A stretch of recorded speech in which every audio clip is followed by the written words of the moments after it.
There is nothing wrong with your internet. Do not attempt to adjust your settings. We are controlling the podcast. We control the squealing and the screams. We can make your heart flutter, your eyes blur from tears, or sharpen your mind to crystal clarity. For the next hour, sit back. We are in control of what you hear.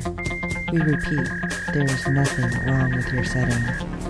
You are about to experience the awe and mystery known as the female mind. You are now entering the Fangirl Zone.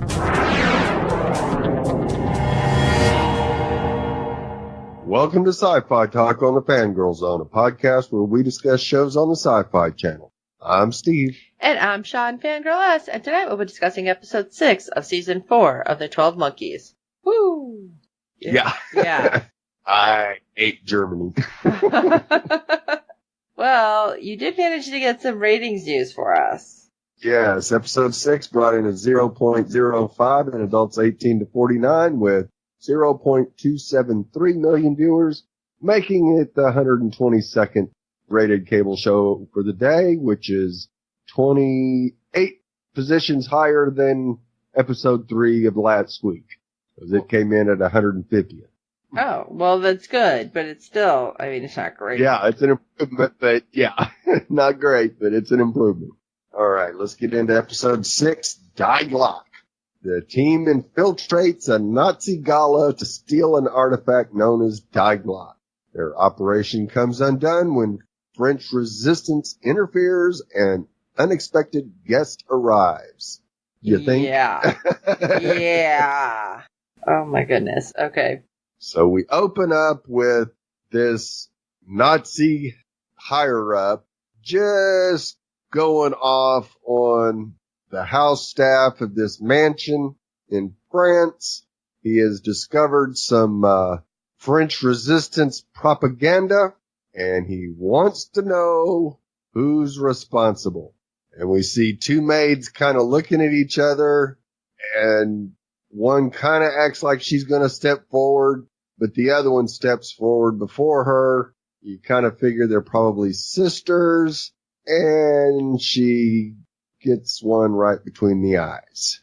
Yeah, what a shocker to open with, huh? Yeah. Like I said, Germany in World War II is not the place to be. No. Or anywhere associated with Germany.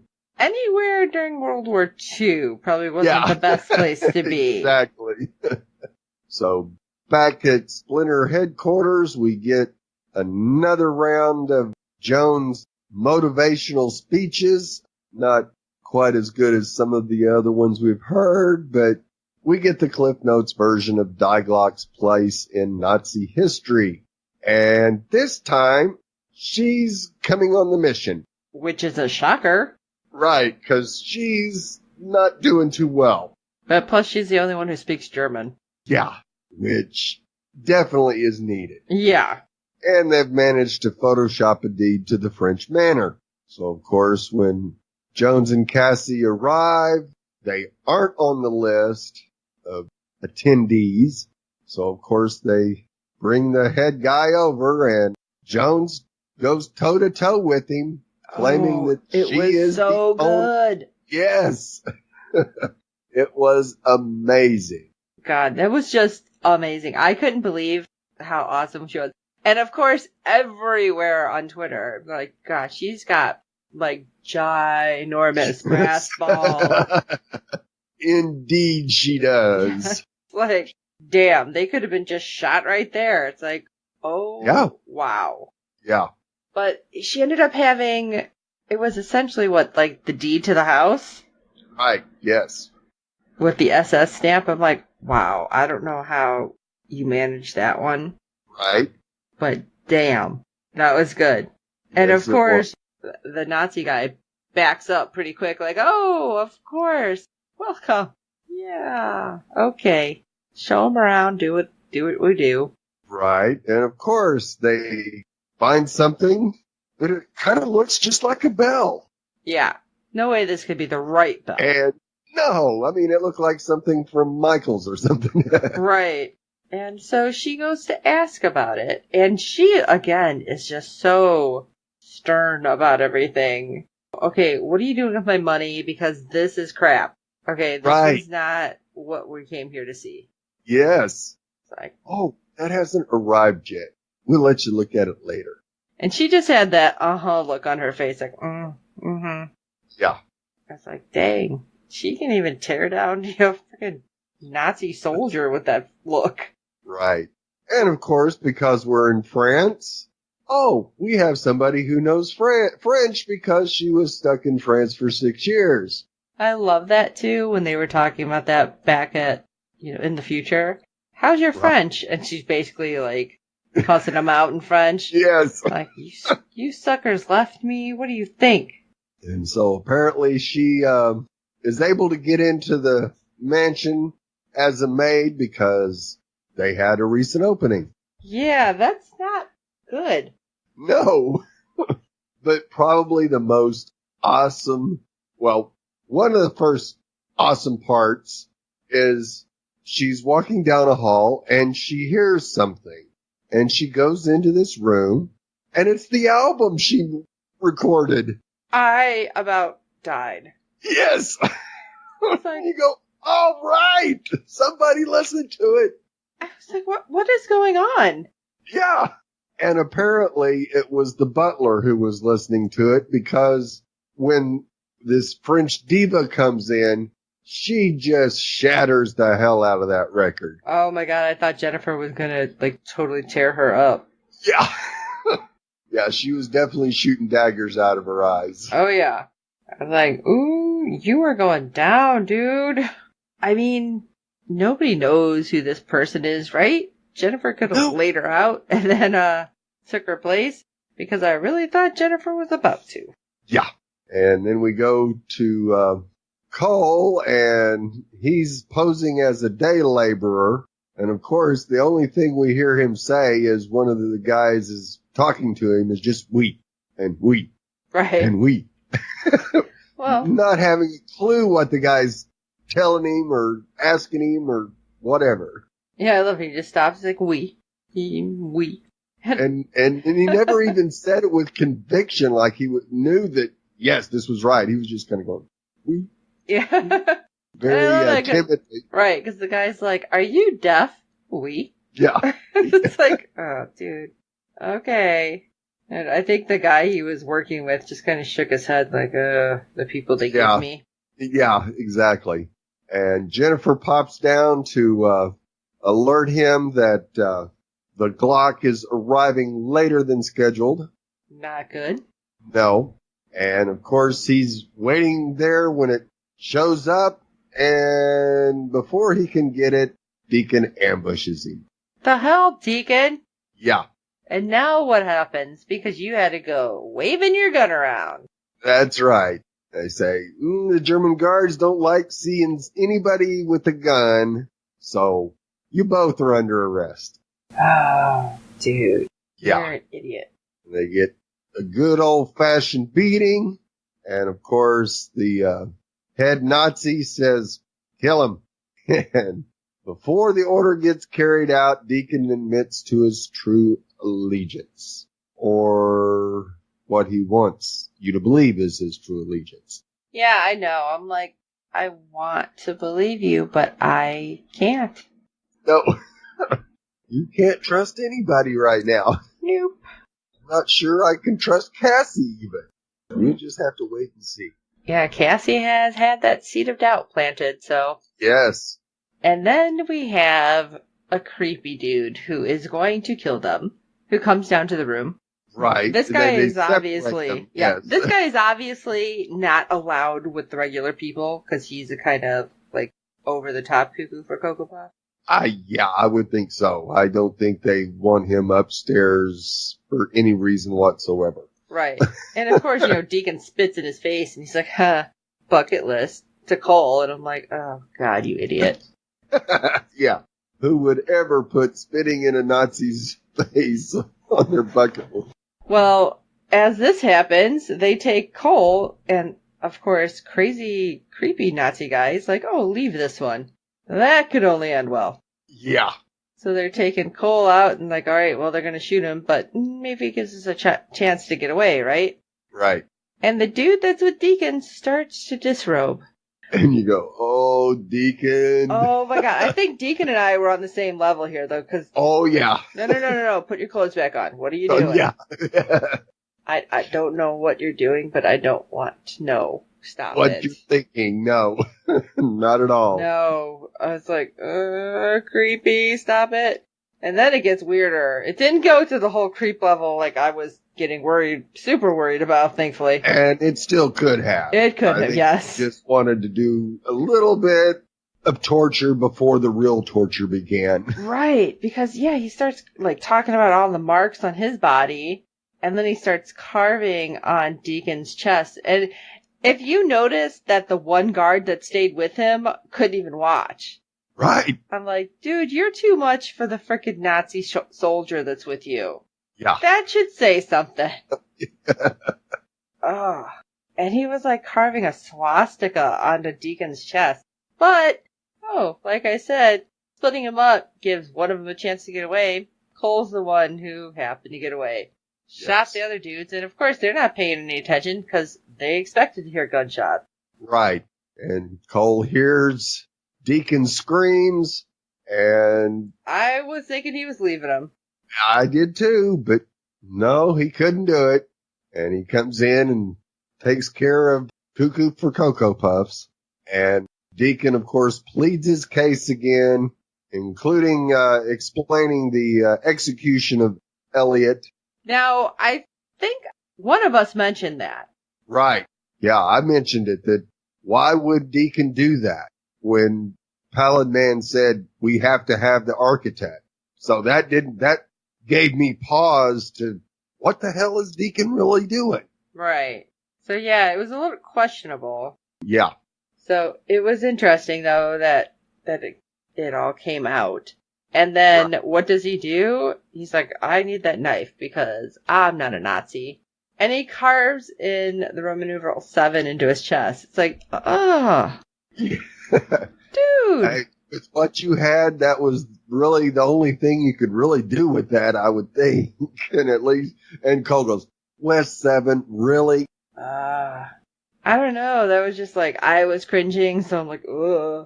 Yeah, Deacon's had to do some pretty rough things to himself over the series, that's for sure. Yeah. I'd rather not see any more, thank you.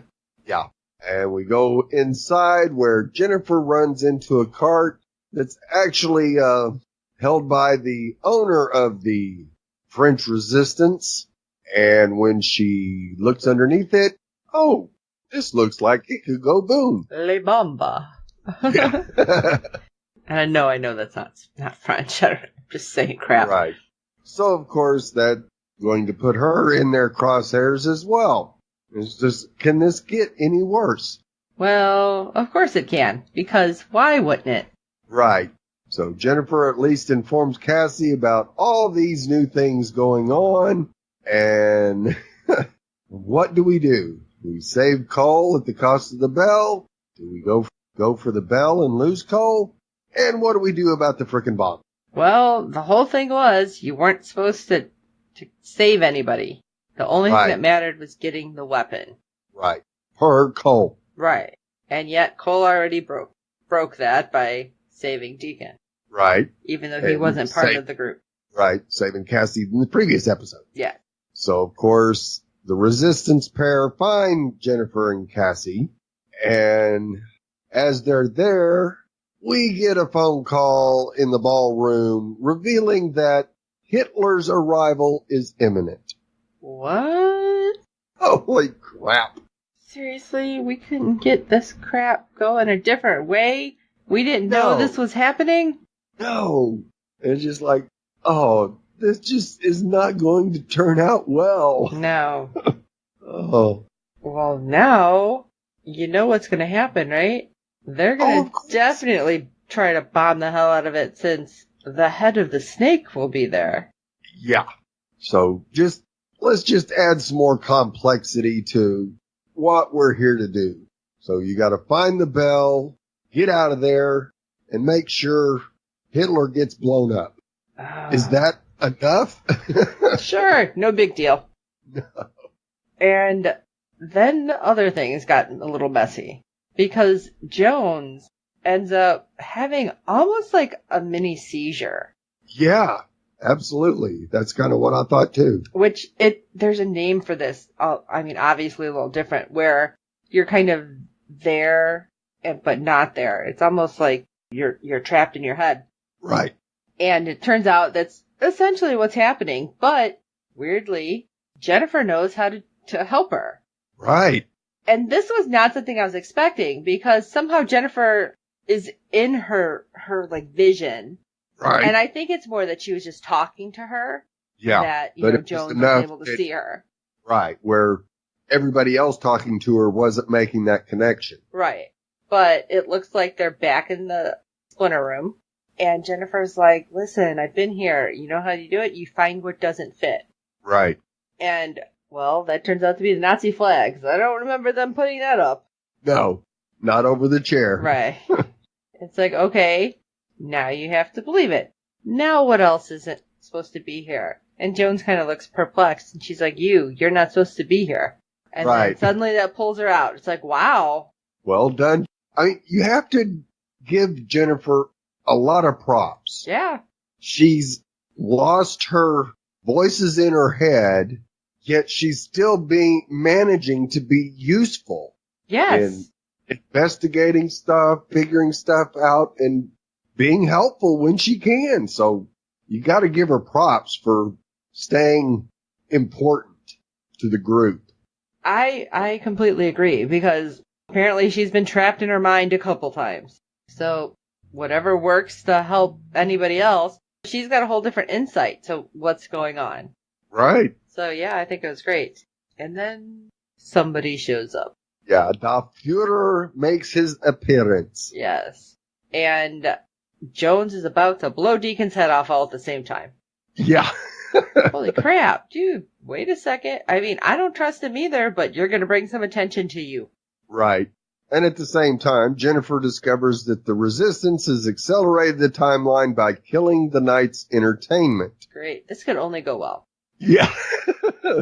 And for the most amazing scene of the episode, no, J.H. Bond returns to the stage once again. I thought she was going to be singing her music. Right. And so did everybody else. No. Yeah, no. No. Oh my god. Let's have some Pink. I love it how she like passes the music out and she's like, okay guys, try to keep up. I'm like, oh god. You have a dude playing the accordion and she's singing Pink, You in Your Hand. I was dying. I know. Greatness. Just greatness. And then as this is happening upstairs, downstairs Cole and Cassie are trying to get to the Glocke and they need a distraction. Cassie's like, I seen something in the other room. What the hell, Cassie? Yeah. Woo. Yeah, talk about distracting. That was a distraction, all right. Yeah.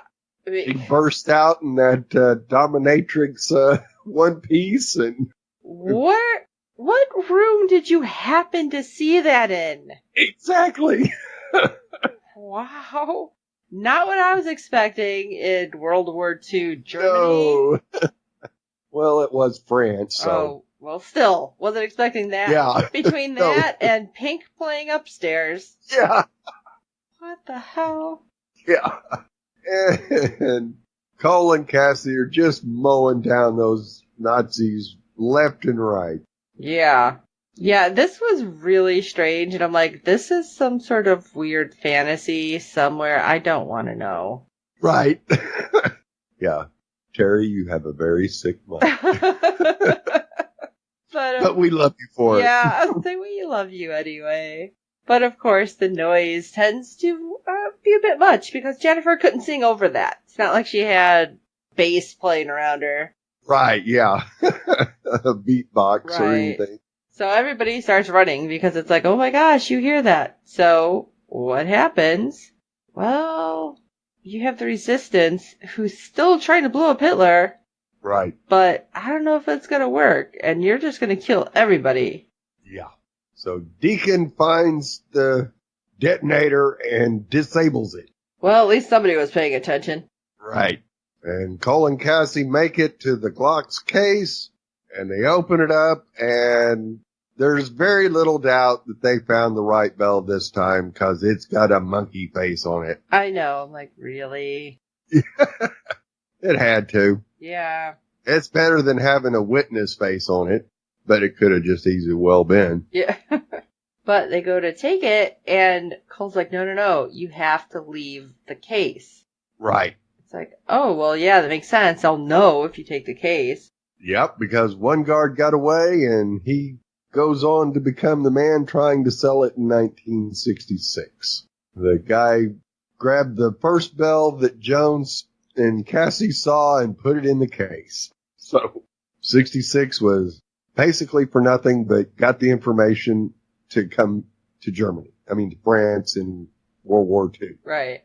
And they could have done that easier, but... Right. I'm sure there was a whole different way to do it. Yeah. But... Wouldn't have been as fun. I guess you have to consider Deacon taking out the head German and the other guards that are holding Jones as confirming that he's still Team Splinter, but I'm still not 100% buying it. Right. I don't know. He's not even playing both sides. Feels like. He's playing his side. Yeah, exactly. And of course, best line of the night, Deacon tells them, let's boogie.